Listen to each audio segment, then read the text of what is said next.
Assalamualaikum warahmatullahi wabarakatuh. Alhamdulillahirabbil alamin. Assalatu wassalamu ala asrofil anbiya'i wal mursalin wa ala alihi wa ashabihi ajmain amma ba'du. Pertama-tama marilah kita panjatkan puji syukur kita atas kehadirat Allah Subhanahu wa taala yang mana pada hari ini kita telah diberikan nikmat sehat, nikmat iman sehingga kita bisa bertemu ya pada mata kuliah fikih munakahat pada pertemuan kedua ini. Yang kedua, sholawat serta salam mari kita selalu sanjung agungkan kepada Nabi besar kita Muhammad Shallallahu Alaihi Wasallam. Semoga kita mendapatkan syafaatnya di yaumil kiamah. Amin ya rabbal alamin. Baiklah, untuk membuka mata kuliah kita ini, marilah kita sama-sama membukanya dengan melapaskan basmalah. Bismillahirrahmanirrahim. Baiklah, pertemuan kita kali ini adalah pertemuan yang kedua. Bapak akan masuk ke dalam materi daripada fikih munakahat materi yang pertama. Di sini Bapak sudah menyiapkan slide-nya ya. Oke, untuk terlihat ya slide-nya ya. Jadi untuk mata kuliah fikih munakahat pertemuan kedua ini yaitu materi tentang pernikahan, pengertian pernikahan, dasar hukum, rukun dan syarat nikah. Baiklah, kita mulai dari pengertiannya terlebih dahulu, bahwasanya nikah merupakan perjanjian hukum atau akad untuk membolehkan seorang laki-laki memanfaatkan seorang wanita untuk menikmati kenikmatan yang awal mulanya merupakan perbuatan yang diharamkan, menjadi dihalalkan dengan telah mengutarakan akad yang benar. Jadi dari pengertian yang pertama ini, bahwasanya pernikahan itu adalah perjanjian hukum untuk membolehkan seorang laki-laki berhubungan suami istri dengan seorang wanita yang pada mulanya hubungan tersebut adalah yang diharamkan, karena adanya pernikahan hubungan tersebut jadi dihalalkan. Tentunya dengan mengutarakan akad yang benar. Pengertian yang kedua, menurut Muhammad Abu Isroh, bahwa nikah adalah akad yang memberikan faedah hukum, kebolehan untuk mengadakan hubungan suami istri antara pria dan seorang wanita, serta mengadakan tolong-menolong dan memberikan hak-hak dan kewajiban antara mereka. Tentu dari pengertian yang kedua ini, bahwasanya yang dimaksud dengan nikah adalah memberikan faedah hukum untuk adanya kebolehan melakukan hubungan suami istri antara seorang pria dan seorang wanita. Perlu digarisbawahi bahwa pernikahan ini, yang namanya pernikahan adalah dilakukan oleh seorang laki-laki dengan seorang perempuan. Jadi tidak boleh pernikahan itu laki-laki dengan laki-laki atau perempuan dengan perempuan. Itu melenceng ya daripada ajaran Islam ya. Kalau ada yang melakukan hal-hal yang demikian. Dan juga bahwa pernikahan itu adanya tolong-menolong antara suami dan istri. Apabila satu dalam keadaan kesulitan, maka pasangannya memberikan bantuan. Begitu juga dengan sebaliknya. Terus selanjutnya memberikan hak-hak dan kewajiban-kewajiban antara mereka. Jadi ketika seorang suami istri, laki-laki dan perempuan itu sudah melakukan pernikahan, maka akan timbul hak dan kewajiban antara mereka.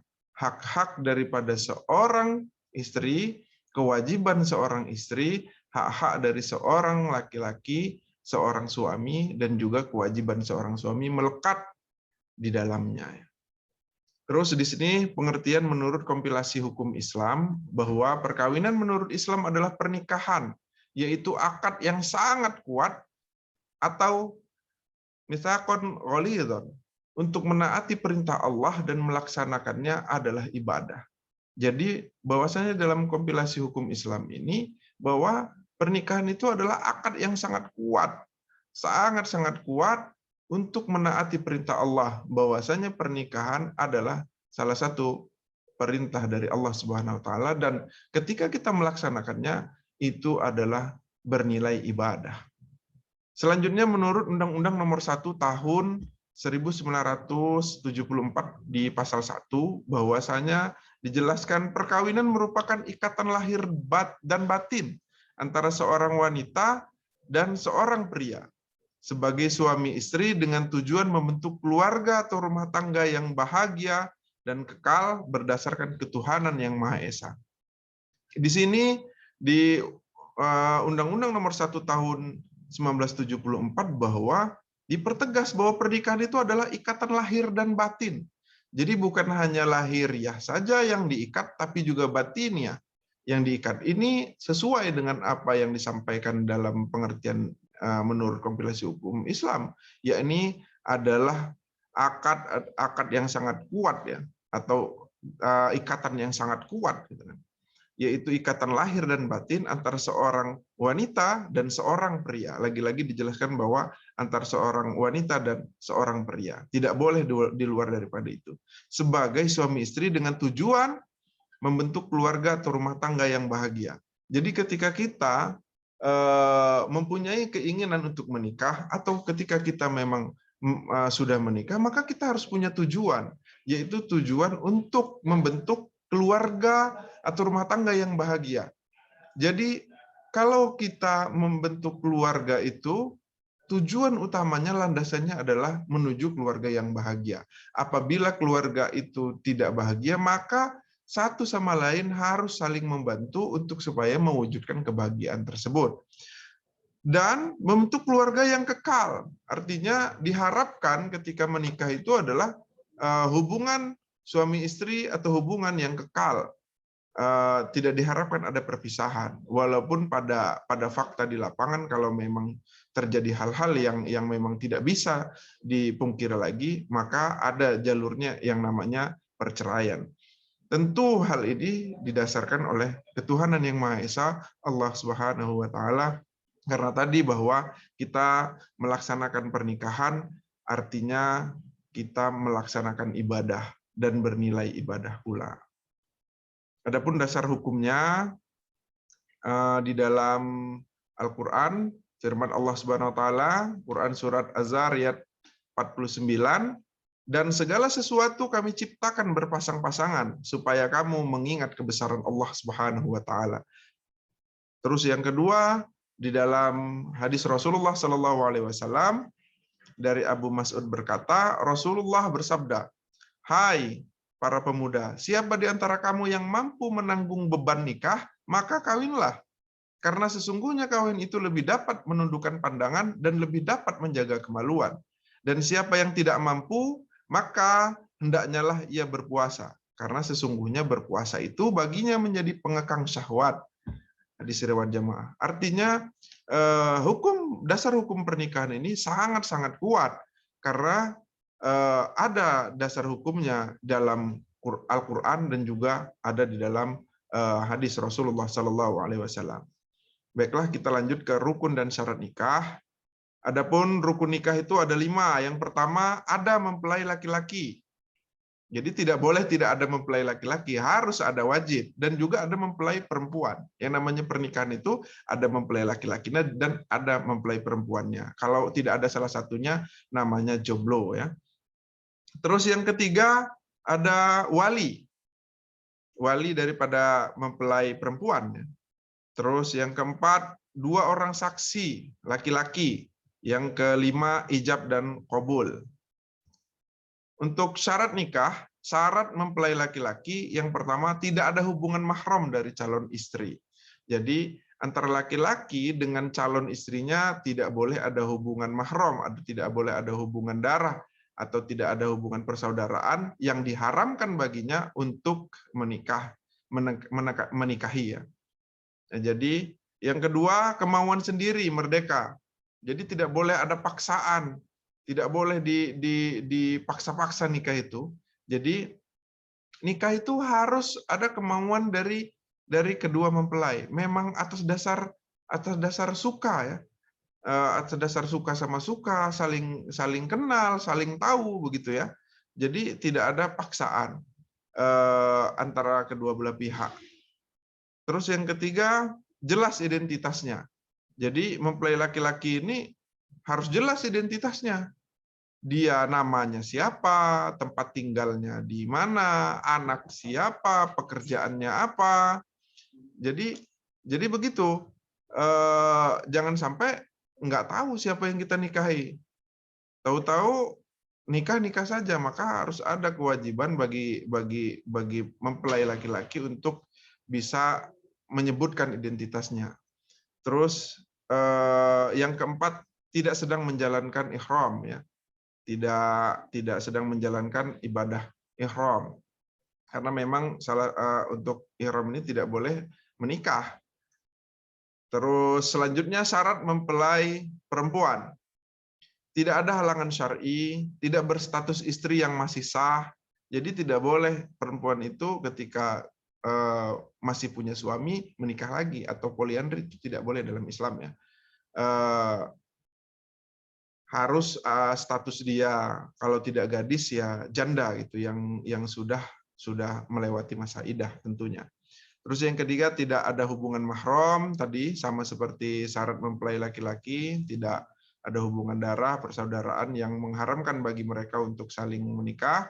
Terus yang keempat, tidak dalam keadaan idah. Yang kelima, kemauan sendiri, merdeka, tidak dipaksa, tidak di apa bahasanya itu, tidak di dalam keadaan terdesak gitu, tidak boleh, harus merdeka ya. Terus yang keenam, harus jelas identitasnya, namanya siapa, anak siapa, binti siapa begitu ya. Terus yang ketujuh, tidak sedang menjalankan ihram. Nah, syarat wali, yang pertama walinya laki-laki, yang kedua walinya harus baligh, tidak boleh anak kecil, harus baligh ya. Yang ketiga, sehat akalnya, sehat mentalnya, jadi dia tidak gila.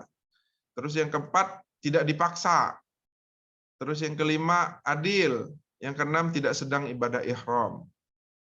Syarat-syarat saksi, yang pertama laki-laki, yang kedua baligh, yang ketiga sehat akalnya, yang keempat adil, yang kelima mendengar dan melihat. Artinya karena dia menjadi saksi, maka dia harus mempunyai kemampuan mendengar dan juga mempunyai kemampuan melihat. Terus yang keenam, tidak dipaksa, yang ketujuh tidak sedang ibadah ihram, yang keenam paham bahasa yang digunakan untuk ijab dan qabul. Jadi kalau ijab dan qabulnya memakai bahasa Indonesia, saksinya harus yang paham bahasa Indonesia. Kalau ijab qabulnya pakai bahasa Inggris, harus yang paham bahasa Inggris. Kalau ijab qabulnya pakai bahasa Arab, harus paham bahasa Arab. Kalau ijab qabulnya pakai bahasa daerah, harus tahu dan paham bahasa daerah. Jangan sampai nggak ngerti ya apa yang diijabkan dan apa yang dikabulkan gitu kan. Terus syarat ijab dan qabul. Yang pertama, ijab dilakukan oleh wali atau yang mewakilinya, sedangkan qabul dilakukan oleh mempelai laki-laki atau yang mewakilinya. Tentu kalau ada perwakilan seperti ini syaratnya ketat. Terus keduanya harus mumayyiz. Yang kedua, dilangsungkan dalam satu majelis, kemudian antara ijab dan qabul tidak boleh diselingi dengan perbuatan atau kalimat yang dapat memisahkan antara ijab dan qabul. Ketika wali sudah melakukan ijab, langsung disambut oleh mempelai laki-laki dengan qabul. Tidak boleh ijab, wali melakukan ijab terus ngobrol-ngobrol dulu, ngopi-ngopi dulu, baru qabul. Tidak boleh ada selingan seperti, jadi harus langsung disambut. Terus yang ketiga, keduanya tidak boleh kontradiksi. Tidak boleh salah nama, salah nyebut nama, yang orang tuanya nyebut nama A, yang mempelai laki-lakinya nyebut nama B. Nah, tidak boleh kontradiksi ya. Terus yang keempat, ijab dan qabul dilakukan melalui lisan serta didengar oleh masing-masing wali, saksi maupun kedua mempelai. Jadi yang pasti itu saksi ya, yang pasti saksi mendengarkan ijab dan qabul ya. Nah, itu mungkin yang berkaitan dengan materi kita dalam pertemuan kedua ini, ya ini tentang dasar hukum, rukun dan syarat nikah. Jangan lupa ya, tugasnya, tugas Tugasnya ya ini.